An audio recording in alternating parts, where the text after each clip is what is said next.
दोस्तों, मैं आपका डेयरी फार्मर दोस्त मधुसूदन हाजिर है फिर से नई और सही जानकारी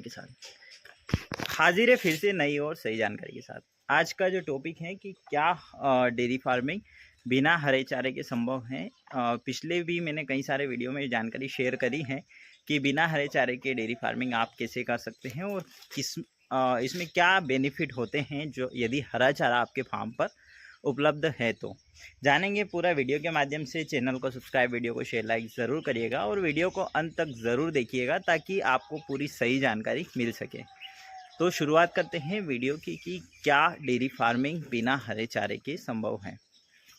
तो डेयरी फार्मिंग में हरे चारे का जो अहम रोल होता है वह पशुओं के जो खाने के लिए होता है कि यदि पशु रोज़ाना सूखा चारा खाता है तो पशु काफ़ी इंटरेस्ट के साथ में हरा चारा खा लेता है, यानी कि पशु को खाने में कोई दिक्कत नहीं होती है और पशु काफ़ी दिलचस्पी के साथ में जो फीड है वह खाता है, जिससे कि होता ये है कि जो पशु का जो पाचन है वह अच्छे से हो जाता है।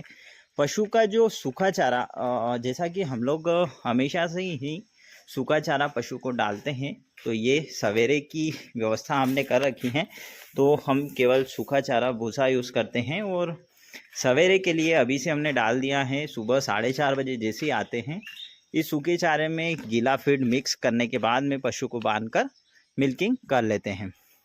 तो जब हम हमारे फार्म पर हरा चारा यूज़ करते हैं पशुओं को खाने के लिए, तो हरे चारे की ज़्यादातर व्यवस्था इसलिए नहीं हो पाती है क्योंकि लेबर की कॉस्टिंग काफ़ी महंगी होती है।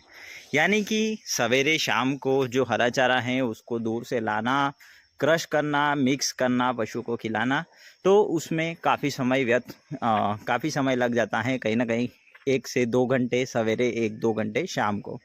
इसी प्रकार से 1 घंटे में हम सवेरे पशुओं का सारा काम कर लेते हैं। 11 ही पशु का मिल्किंग, फीडिंग, पानी पिलाना सारा कुछ हो जाता है। इसी प्रकार से शाम को भी 1 घंटे में सारा काम हो जाता है।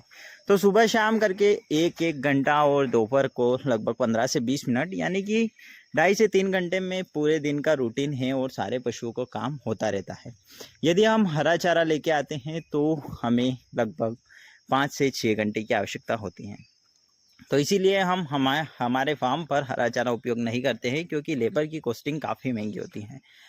अभी जो मौसम चल रहा है गर्मी का चल रहा है और पशु आप देख सकते हैं, पशु काफ़ी गर्मी जो फील हैं वह कर रहे हैं और काफ़ी गर्मी की वजह से हर फार्म पर मिल्किंग का जो रेशो है वह डाउन हो गया है। तो इसी प्रकार से 10-12 लीटर मिल्किंग हमारे भी फार्म पर डाउन हो गई हैं। तो हर पशु थोड़ा सा मिक्स ब्रीड, कम गर्मी में रहती हैं और कम गर्मी इनको लगती हैं। इसी प्रकार से प्योर एचएफ आप देख सकते हैं, यह प्योर एचएफ की कंडीशन है, तो यह थोड़ा ज़्यादा हाफती है। तो बात है कि जो हरा चारा है वह बिना कैसे यूज़ किए हम डेयरी फार्मिंग कर सकते हैं। तो पशुओं को जो फीड है, काफ़ी अच्छा फीड आपको खिलाना होगा। तो आपको मैं दिखा देता हूँ, हमारे फार्म पर जो फीड है वो हमेशा से ही हम लोग अनाज वाला फीड खिलाते आ रहे हैं और फीड को हम भिगोकर खिलाते हैं। आप देख सकते हैं काफ़ी अच्छी तरीके से हम फीड भिगोते हैं। इसी प्रकार फीड यदि आप भिगोकर खिलाते हैं तो यह जो हरा चारा है उसकी पूर्ति काफ़ी अच्छी तरीके से कर देता है। तो फीड आप देख सकते हैं। तो फीड आप अच्छी तरीके का यूज़ करें, कैल्शियम, मिनरल्स वगैरह यूज़ करें और प्रोटीन सी हो गया जैसे कि। तो इसी प्रकार से कई सारे मिनरल्स आप यूज़ कर सकते हैं और बिना हरे चारे के भी डेयरी फार्म संभव हैं। परंतु यही है कि जो फीड हैं वह आपको बेहतर क्वालिटी के यूज़ करने होंगे। ऐसा नहीं कि कुछ कंपनियां आपको फीड बनाकर देती हैं कि फीड जो बच्चों के लिए अलग फीड होता है, बड़ी गाय के लिए अलग, मिल्किंग वाली के लिए अलग, तो ऐसा कुछ भी नहीं होता है। और हम हमारे पशुओं को हमेशा से ही जो घर का फीड है वह खिलाते आ रहे हैं, कई वर्षों से खिलाते आ रहे हैं और जो फीड है वह बेहतर क्वालिटी का हम खिलाते आ रहे हैं। ऐसा नहीं कि जो मिलावट फीड होता है वह खिलाते आ रहे हैं, क्योंकि हमने भी जो फीड पैलेट प्लांट का फीड का जो फैक्ट्री है वह चला रखा है और कहीं ना कहीं उसमें हल्की क्वालिटी बनाने के लिए हल्के अनाज का आपको यूज़ करना होता है। कई बार भूसे का भी फीड मिल जाता है। तो इसी प्रकार से आप यदि डेयरी फार्मिंग करना चाहते हैं तो बिना हरे चारे के भी डेयरी फार्मिंग की शुरुआत कर सकते हैं, काफ़ी अच्छे से कर सकते हैं। बस पशुओं को होता क्या है कि समय के अकॉर्डिंग उनको फीड खिलाना होता है। जैसा कि यदि हरा चारा नहीं भी है हमारे फार्म पर तो हम इन्हें रोज़ाना 2 बजे दोपहर में फीडिंग करवाते हैं। तो रोज़ दोपहर 2 बजे ही फीडिंग करवाते हैं, ऐसा नहीं कि कभी 3 कभी 4।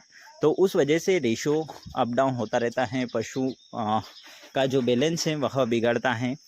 आप देख सकते हैं हम हरा चारा बिल्कुल भी यूज़ नहीं करते हैं, फिर भी पशुओं की काफ़ी अच्छी कंडीशन है, काफ़ी अच्छा हेल्थ है। इस गाय को हमने ड्राई पीरियड में अभी कर दिया है, लगभग 4-5 दिन हो गए हैं मिल्किंग निकालना बंद कर दिया है। तो आप देख सकते हैं यदि मिल्किंग चालू रहती है कई सारे फार्म पर तो पशु कितने कमज़ोर हो जाते हैं, परंतु पशु कमज़ोर नहीं होते हैं हमारे, क्योंकि बिना हरे चारे के भी अच्छी कंडीशन में हम लोग फीड खिलाते हैं, जिससे कि बेहतर रिज़ल्ट हमें मिल जाते हैं। तो आप काफ भी देख सकते हैं, काफ भी अच्छा ग्रोथ कर रहे हैं। और इसी प्रकार से हर एक गाय की कंडीशन आप देख सकते हैं।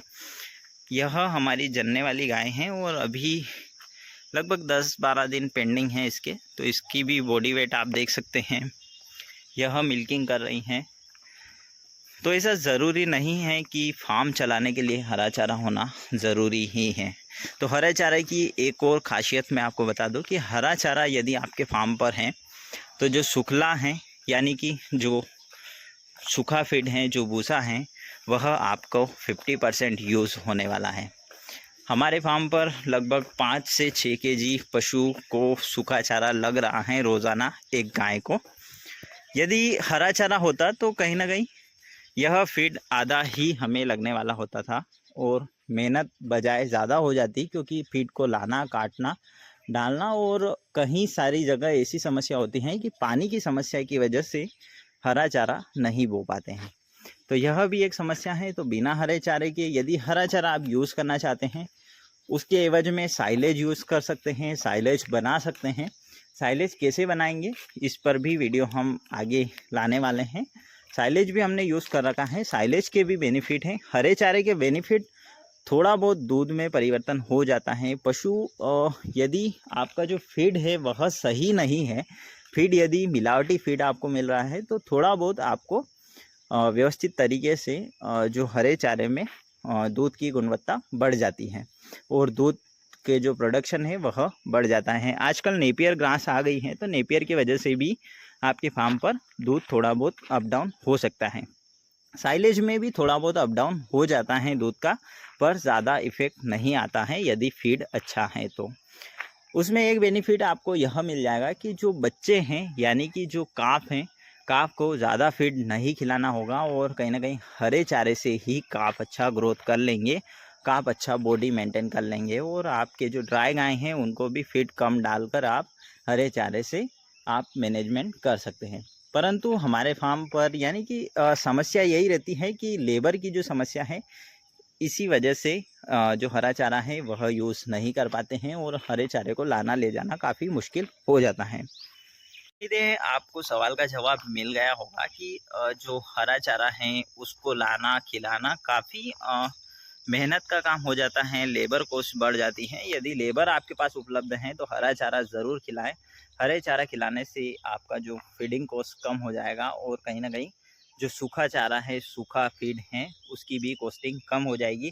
जो काफ हैं, काफ के लिए थोड़ा सा जो अनाज वाला फीड है वह कम करके आप हरा फीड बढ़ा सकते हैं, हरी घास बढ़ा सकते हैं, जिससे कि अच्छा बॉडी वेट वह मेंटेन कर लें।